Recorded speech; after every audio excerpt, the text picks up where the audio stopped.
ជំរាបសួរសួស្តីបងប្អូនទាំងអស់គ្នាស្វាគមន៍ជាថ្មីមកកាន់ Am Channel ថ្ងៃនេះខ្ញុំនឹងចែករំលែកបងប្អូនពីរបៀបធ្វើគ្រីមដើម្បីសម្រាប់ topping ជាមួយភេសជ្ជៈផ្សេងៗចាបងប្អូននេះជាប្រភេទម្សៅ whipping cream ដែលខ្ញុំត្រូវយកមកប្រើហើយនេះគឺជាទឹកដោះគោស្រស់សម្រាប់បងប្អូនអាចប្រើម៉ាកណាក៏បាន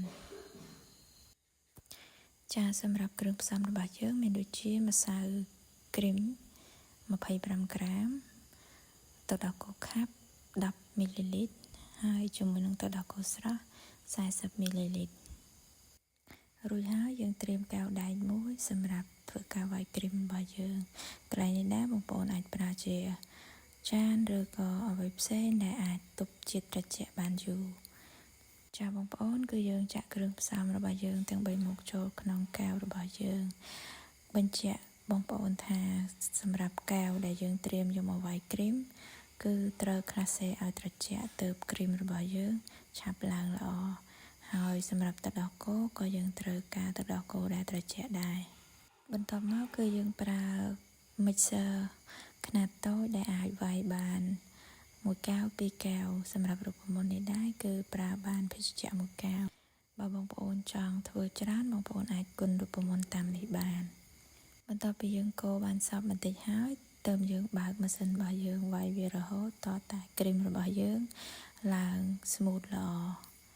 កន្លែងនេះបងប្អូនអាចចំណាយពេល2 ទៅ 3 នាទីនាងខ្ញុំបង្ហាញពីរូបមន្ត1 កែវនេះគឺសម្រាប់បងប្អូនដែលធ្វើលក់ហើយមិនចង់ធ្វើច្រើនបងប្អូនអាចធ្វើតាមរូបមន្តនេះបានចាបងប្អូនសម្រាប់គ្រីមគឺយើង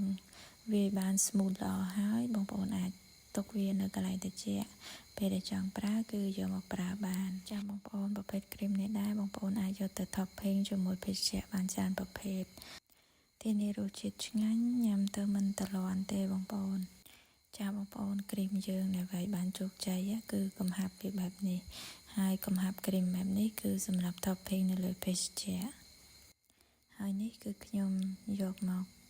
topping ពីលើកាហ្វេរសជាតិឆ្ងាញ់អញ្ចឹងបងប្អូនអាចច្នៃយកទៅ topping ទៅលើភេសជ្ជៈផ្សេងៗដែលបងប្អូនចង់ធ្វើចាបងប្អូនរបៀបធ្វើគ្រីមរបស់យើងបានរួចរាល់ហើយបើសិនជាបងប្អូនចង់បានរូបមន្តអីថ្មីៗអាច comment នៅខាងក្រោមវីដេអូបានសម្រាប់បងប្អូនដែលមិនទាន់បាន subscribe channel សូមជួយ subscribe ដើម្បីទទួលបានវីដេអូថ្មីៗមុនគេអរគុណបងប្អូនសម្រាប់ការទស្សនា